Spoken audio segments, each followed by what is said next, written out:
Good evening, ladies and gentlemen.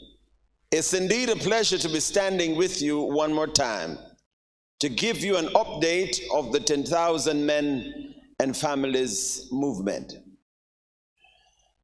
Before I do this, I want to take this opportunity to let the Jamaica Association of Full Gospel Churches know how much the executive of the 10,000 Men's movement appreciate them for being a part of this movement this evening. It is headed by the Bishop Carlton Russell, and I want to say thanks to you, sir, for your kind support every year when we host this 10,000 Men's Movement program. The association is always standing with me. Also, let me greet the Portmore Ministers Fraternal under the leadership of Pastor Dr. Clara Marshall. I must let you understand, Dr. Marshall, that you are doing a tremendous job in the Portmore community.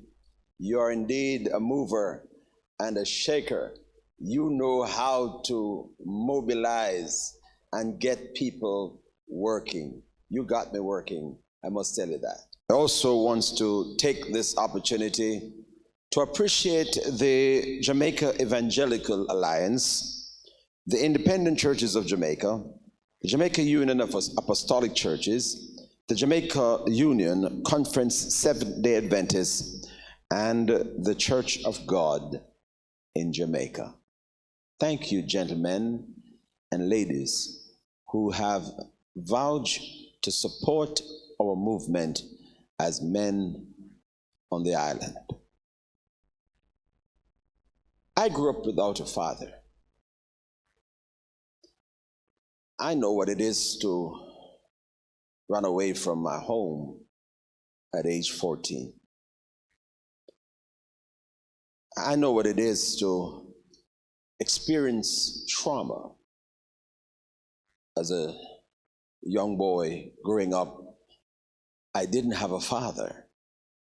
My father died on Hackler Park Road with a gunshot to his heart when I was just 6 months in my mother's womb. I've never experienced a father's love. Don't know what it is. For a father to put his hand around me and said, "Son, I love you." Never experienced none of that. But thank God for a godly grandmother who actually raised me and taught me the values and attitudes that I have today. My grandmother is the one who mentored me. In 2018, out of the first 100 persons who died violently, according to the Gleaner report, it says 85 of those killed were men, 7 women, and 8 children. That's out of the first 100. In 2019, out of the first 115 who died violently, 102 are men, 6 are children, and 7 are women. When you calculate, say for instance, each of those men had children, we calculated it at 3 children for each man. You know how much that is for the 2 years? 645 children within 2 years don't know what it is to have a father in this country. Over the past 40 years in this country, it is said that approximately 40,000 people died violently.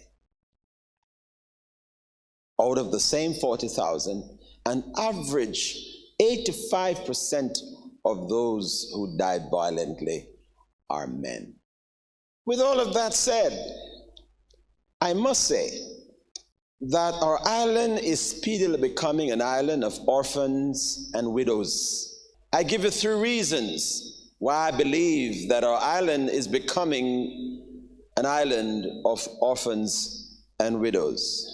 Number 1, our men are killed brutally every year. Number two, it's the 14-year-old boys who are impregnating our 13 and 14-year-old girls in our schools. And bear this in mind, if a 14-year-old boy impregnate a 13-year-old girl, there's no form of accountability, because these kids do not have anything named maturity nor responsibility. So therefore, our kids are growing up without proper parenting. Number three, our men are in prison or sitting on the street sides, tearing out their hand middle, kneading there like they're kneading flour. It's a very, very distasteful thing to see what is happening in our nation. There's a high level of delinquency in our country. My brothers, I believe that godly men are needed to solve the situation in this country. We need godly men to step in to deal with the problem we're having in this country. It is not that social programs are not there. No, a lot of social programs are here. Billions of dollars has been put in social programs. Gentlemen and ladies, there is a major problem because the men are killing men right beside a post, right where there is a zozo, which means the heart of men have become very wicked. You can see the kind of heinous kind of killing. You can see the way how these guys carry out murder. Man, these guys are dangerous. It's not normal what they do. And that's why it is vitally important for us as Christian men to step out from our comfort zone and reach these guys where they are. In our country today, it's just about 5% of men who attend our churches on an average basis. Some takes it down as far as to 2%. Which tells you that the kind of men that we need to meet are not coming to us. No, they don't come to our church. They don't listen to our radio programs. They don't listen to our television programs. Which means that we got to shift away from the four walls kind of operation. Because we have these, love the churches, and we invite people to come, but the people who we want to come, they're not actually coming. It's time for the Christian men to rise up and take communities from a different perspective. In some of our communities here in Spanish Town, we discovered that our men were not coming to our churches. But what we did is to go to them. I organized to turn their community centers into a 5-star hotel. And we did that with more than one communities. Turn their community centers into a Pegasus. Have the tables well spread with proper knife and forks. Send out invitations to the bad guys in the community and said, let's talk. Tell us, how can we help you? Well, some of these community centers were jammed with men. We have to have men. Men were standing on the outside. I met with the SSP. I said, please, I don't want none of you to come and arrest nobody. If you come, do not arrest anybody that day. The police came, not one person was arrested. Yet you had some roughneck guys there. Got the young ladies in our church, very attractive young ladies. And we have them to come to the breakfast, decorate the place, and they serve the men breakfast. Wow, these men were really treated. Now let me say this. We put up tents also in communities and decorate the tent, put tables there. And we called men and said, you come and sit with us. And the men came without hesitation. That's the new way of doing things. We went to where the men are because they're not coming to us. I'm saying that we need to replicate some of these things across the island, because here in Spanish Town, some of these communities that we've gone into, like March Pen, like Taw's Pen, like Gordon Pen, like Homestead, Central Village, some of these communities has been transformed. Like in Taw's Meadows, where we have been operating for the past 16 years, we have not had murder in that community for the past 12 years, not one murder in Taw's Meadows. Ladies and gentlemen, I think God is calling us to do something in this time that is unprecedented. I want all of us to wake up to a living reality and come to the understanding that our church needs to take a different angle on crime. That's why we're utilizing Zoom, Facebook, YouTube, Love Television, MTM TV, Power Faith Station.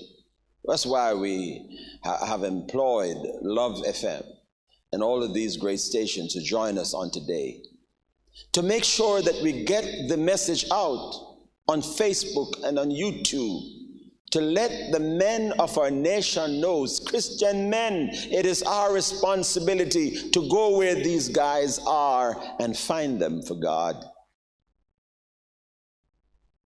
It was David who left the comfort zone of his father, took food for his brothers who were in the war, because Goliath had everybody subdued.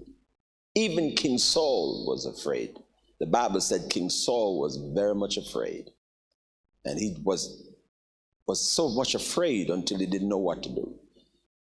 But God woke up a little boy called David, just about 16 or 17 years old, sent him to the battlefront, and he solved the Goliath. While others were running away from Goliath, saying that he's too big, we can't deal with it, David was saying, he's too big, I can't miss him.